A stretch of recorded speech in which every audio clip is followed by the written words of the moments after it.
Hi, last weekend was the Toronto Game Expo. I had a lot of fun there, talking to everyone, selling and buying used game item, seeing all the talented people doing art and selling video game inspired or anime inspired art. Um, I also wanted to get out of my zone of comfort because when I test camera, I mostly do panoramic like forest and cityscape and testing it with my dog, but I don't have a model working with me, so I wanted to try that. So I did ask all the people that were doing cosplay there if I could take their picture, and the one that said yes, I basically told them I'll upload the picture in a Google Drive, you can use them free of right, I don't care about that. I just want to see the ZV-10 Mark II with the Viltrox 15mm 1.7 would work to take like quick, like cosplay shots. So that was fun. And one item that was there was the Indie Corner. And this is what this video today is focusing on. Is that I've been remember lately that we hear about like the big success like Stardew Valley or Balantro, but doing a game is really like, especially an indie game, a work of love, and you wouldn't do that if it was for money that you were in, and that a lot of those studios sometimes struggle to get the finance there. So I just wanted to pinpoint to some of the game I tried there, sit for a couple minutes with the developer, they tell me how the game work, and just to put a little focus on them. Now it's because there's a lot of people and it's loud, it's maybe not the best audio, but I saw and tried some amazing game there, and let's look at them right now. Okay, so what's happening? I see HP bar. Do you want to skip tutorial or you want to make me through this? Sure, we can skip tutorial and I'll explain. Okay. So basically you have two teams of, so you have one team in the past and one team is in the future. Okay. And you basically have to defeat each lineup of enemies you have on each side to win the battle. And if one of your team is down, you basically are defeated. And each character, so here you have like action points. So the action points are separated into like the past points and the future points. And if you click on the unit, so here you have like different abilities you can have. So there's the basic attack, there's different skills, there's a past and a future skill, and there's their ultimates. And since this is the past timeline, they will mostly use the past action points, except they want to use the future skill. So the future skill will take action points from the other pool, basically. Yeah. So you can like keep points to like use in the other timeline to like balance that. Once you switch timeline, the action point will refill for that timeline. Okay, and I see and turn here. So I have this in me. Yeah, so you have this enemy and this is their intent. So this is basically what they're gonna do once you're done on your turn. So they will do 1 damage and 1 bleed, and they're targeting this character. So it's this character here. Okay. So I'm attacking first now, or it's within the game? And you can do it in any order. So you can choose any character to go first.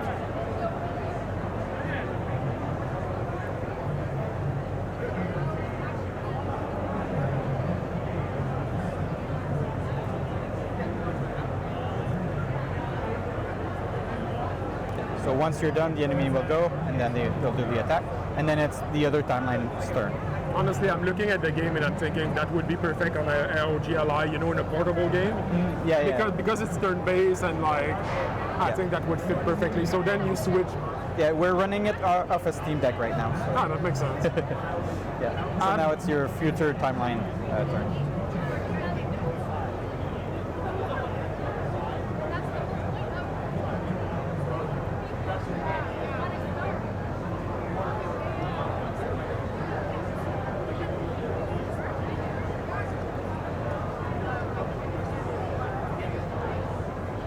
Honestly, that sounds super fun to play with.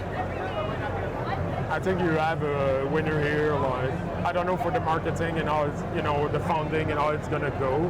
but like this is like everything looks so polished that I would see that on Steam and I would be like, you know what, I want to try that. Like, Thank you so much. Okay, awesome. So this is Ambrosia Sky Act 1. It is a first-person exploration game where you are tasked with cleaning up this alien fungus that has overtaken this asteroid colony. So you can see here, I'm able to kind of like float around in 0G right now. There's this blue kind of fungus, and this lit up because you can see it's drawing power from this source. So if I clean it off like this, it's gonna return, so it's no longer sucking power. So it restored power, so now I'm back into full gravity.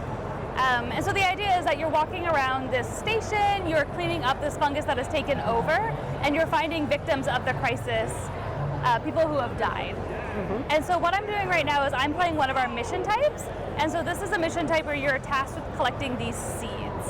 And so there's 8 seeds in the level that I have to go around and try to find, and I have 7 out of 8 right now. And so that's one of our mission types. We have other mission types where you are performing burial rites for the deceased. So you'll find people who have consented to have their bodies processed by you, and you will go in, and you'll go in and you will basically perform funerary rites for them. So how close to release game are you, like, because I have people, they're like in 1 year, 2 years, and 3 months, so I don't know where the time frame. So we're doing this game in 2 different parts. The first part's already out. It was released in November last year. And the second part, which is going to be the final part, is coming out sometime this year in 2026. Okay, for sure. The second part will also be a free upgrade. So if you own the game already, you'll get the second act for free as soon as it comes out. Yeah, and then as you can see here, we also have a tether device that lets you kind of explore and pull yourself and lets you reach harder to reach places in the station. And that's it. I like the premise, that look interesting. Like. Yeah. Yeah, and so now because I've collected all of the seeds, I'm just returning back to my shuttle, where I'll be able to craft new upgrades and craft new different types of sprays. And so let me run real fast and show you that. Because that is our main progression, is being able to, you're not just cleaning up the fungus, you're also harvesting its fruit in order to be able to craft different types of sprays and upgrades. You can make your health stronger, you can make your spray come faster, you can reduce how long it takes to refill.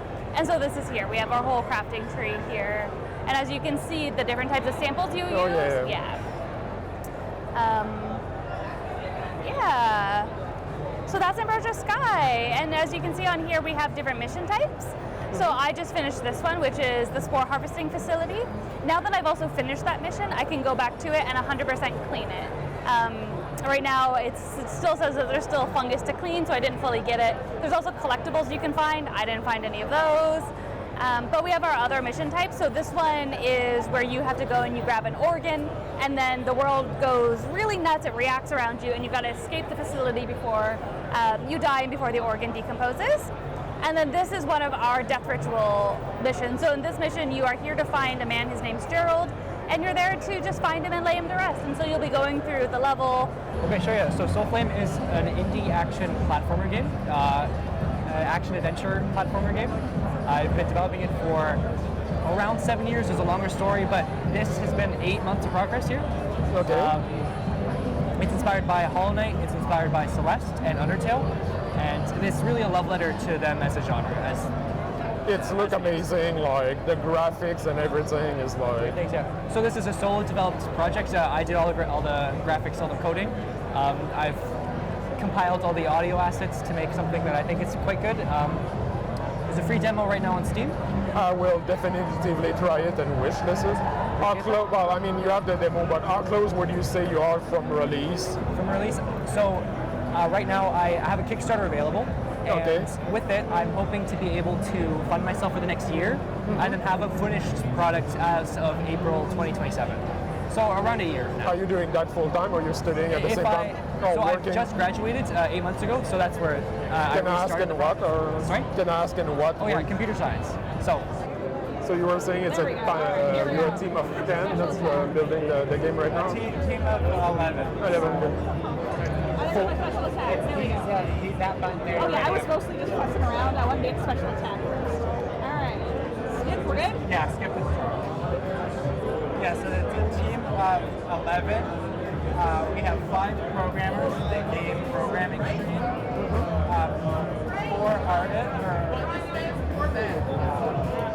4 artists, in the game design stream, and then 2 people doing audio and marketing. Oh, okay. So we started working on this in September. Oh wow, you're already quite. Yeah, so it's our 4th year project. So we have September till April 7th to make, market, and launch a game. Oh, nice. I like when you give you, because else it's a feature creep, right? Everyone is like, oh, we could add that and that, and you never launch the game. So by putting a time limit, saying, no, we will gonna release that. It's great because you have to have something, yeah. But it's a lot of time pressure. Oh yeah, no, I can see that you get the pressure out.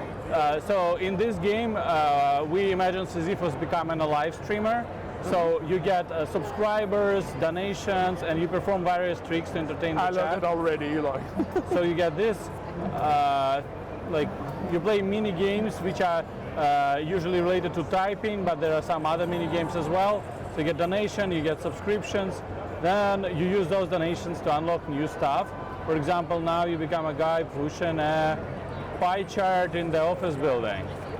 And each mini game has its own games. For example, here it will be math, but you don't even need to succeed in those mini games because like chat can find it even more entertaining if you fail. Yeah, I can imagine a statistic chat where people are just like, you know what, it's more fun when you get like crushed. Yeah, and we have like lots of stuff that you can unlock. Then when you get enough money to reach your goal, then you get to the like rest phase where you have a skill tree where you can upgrade your skills, or you have a like wish list. Right now it's all unlocked, but you can unlock like new stages, new boulders. Like right now it's all clean because like it's for the demo purposes it's all available here. And then you keep pushing. And we also have a Twitch integration so that like streamers who have their own audience, they can play with the audience. So that things that appear in the chat will appear not only simulated chat, but things that the chat says. For example, I can just like now send a message, and I will call it my message, and my message will just appear in a second here in the chat.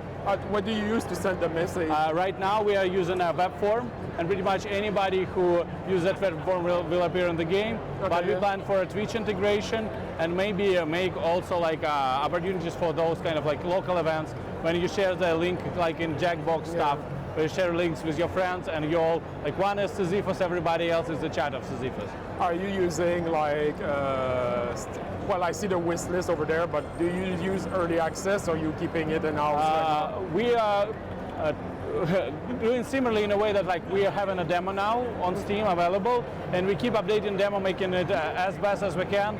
So what did I thought of the Indie Corner? Honestly, I think it's an amazing initiative. This year, because we were in the Inner Care Center, there were more space. So you felt that it was breathable, and you didn't feel like there was like a really like suffocating feeling because there was too many people there. So that was great. Honestly, the developer I talked were like so happy like that someone talked to about their game, and they didn't care. Oh yeah, film some gameplay, go for it. And they would guide me, like they would do a quick playthrough, guide me through the game, why they decide to do this game, how far it is in the process. I'll maybe try to keep an eye better at like when there's like, you know, those indie game dev like in Toronto. Keep an eye on them because like that's awesome things to go cover. So stay tuned for the next one. The next one should be like the vlogging of the conference, and that should cover like everything I did in that weekend for that part. So see you on the next one. Subscribe, it could help. I rarely ask for a call of action, but like that would really help that channel. And see you in the next one.